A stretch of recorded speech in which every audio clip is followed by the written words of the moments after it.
Tampanan sa 601 Rizal Avenue. Pagkatapos kumaliwa sa Taytay Diversion Road. So, ito lang tinola para bukas.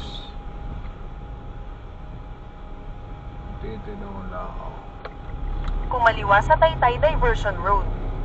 Pagkatapos kumaliwa sa Taytay Diversion Road, North. Kumaliwa sa Taytay Diversion Road, North. Tinola ako.